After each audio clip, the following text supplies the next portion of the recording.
Josh here, and we're continuing the Building a House Guitars video series, and we're going back to work on the top now. So here we have our top. I've drilled an indexing hole here which represents the center of the sound hole, and it's used as just a reference point for a lot of the measurements that are going to take place with the top from this point. So the next step in a top like this is to install the rosette, and the rosette is the decorative circle that most guitars have around the sound hole. And this guitar is going to be getting what's called a radial rosette. And for a radial rosette, what's done is the rosette is made up of a bunch of individual pieces of wood.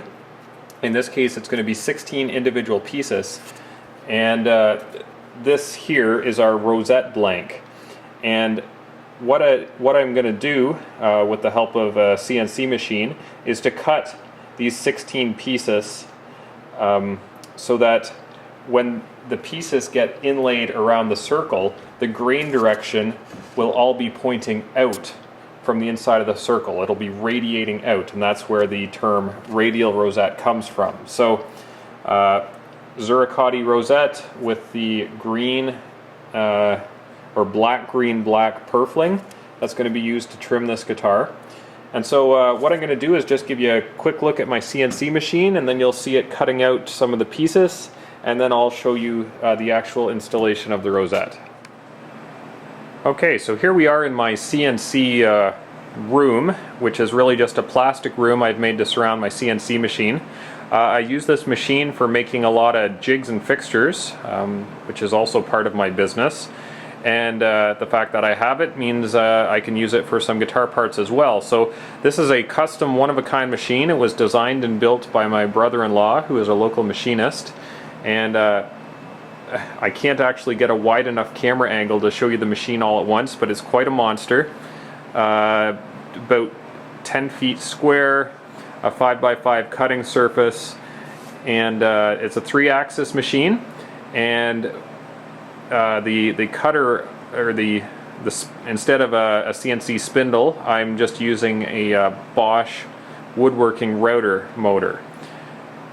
And so it's programmable to cut in 2 dimensions and 3 dimensions, and I use it for a few operations on the guitar, things like rosettes, bridges, and a few other odds and ends. I could certainly be doing a lot more with it, but because I build a very wide variety of shapes, fretboard dimensions, and different things, I've just never got around to programming it for the wide variety of operations that I do. I find it just as fast to use some manual jigs and fixtures for a lot of those things. So I'm going to load up the machine, and you're going to see it cutting out some parts for the rosette.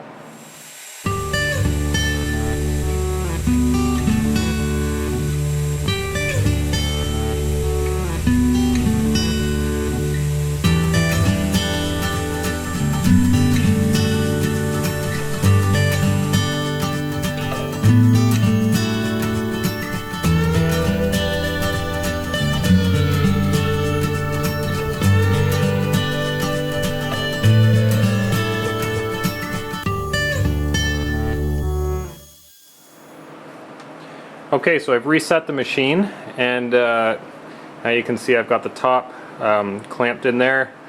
It's centered on the indexing pin, and I'm going to go ahead and cut the channel for the rosette.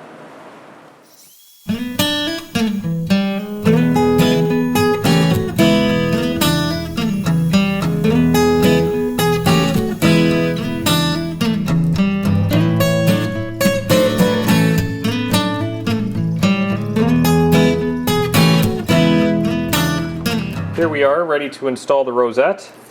As you see, I want to explain what you're seeing here. I've sealed the channel for the rosette with some very light shellac, and when installing wooden rosettes, I learned this early on in my career, it's a lot easier to install them without any glue, because if you're trying to fit a really tight rosette, especially one made out of multiple pieces, and you already have the glue in the channel, and you don't work fast enough, things very quickly lock up and you have to start from scratch. So the way I do my rosettes is I install them dry, and then I use very thin super glue, CA glue, which soaks into the wood and in around the purfling and everything, and does a really great job of gluing it. But the glue is so thin that it could easily soak into the wood grain, staining the top wood, which is what I don't want.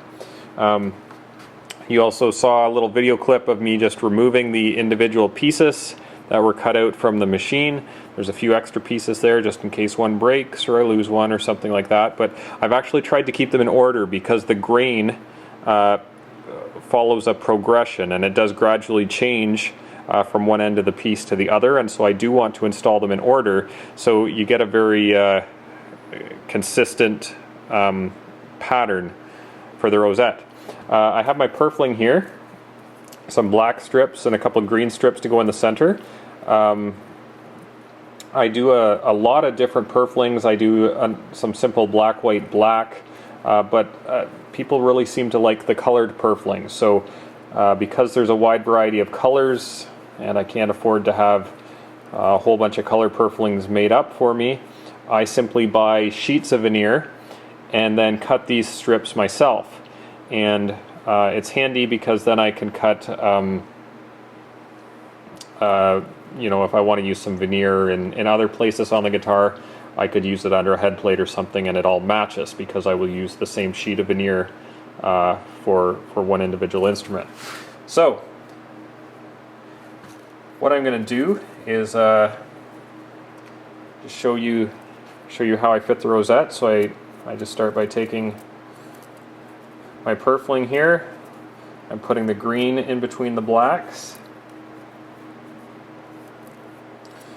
and I've got my first piece. Now you flip these pieces over, you see the back of it still has a bunch of kind of yucky MDF glued to it that came off when I was chipping it off. So the nice side actually gets installed down, and then when I sand it all flat, it all gets cleaned up.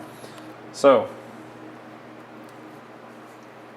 if everything worked properly, this should give a good tight fitting rosette.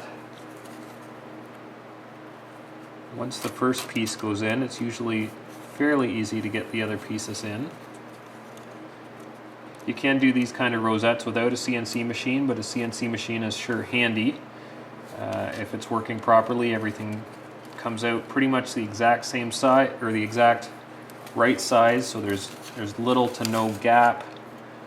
And it's also very handy if you need to program a different size rosette for, you know, combinations or with shell or something like that. So here we go. We have the first piece fitted, and I'm going to move that piece so it's just in line with my center line. Okay, and I'll take the next piece and just slip it in. I want to make sure it's good and tight.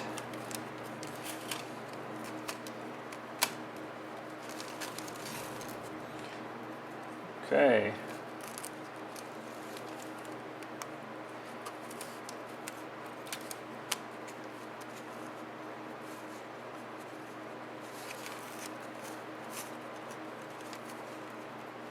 So as I'm working around, I'm going to continually be pressing down on the purfling to make sure it's seated in the bottom of the channel, and I'm going to keep checking to make sure that these pieces are all tight against one another. I don't want any gaps between my pieces.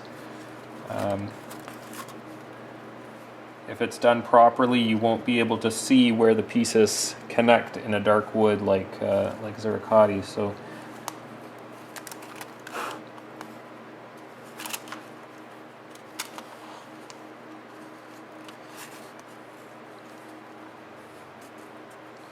okay, so I'm just going to go ahead and finish inserting all the pieces for the rosette.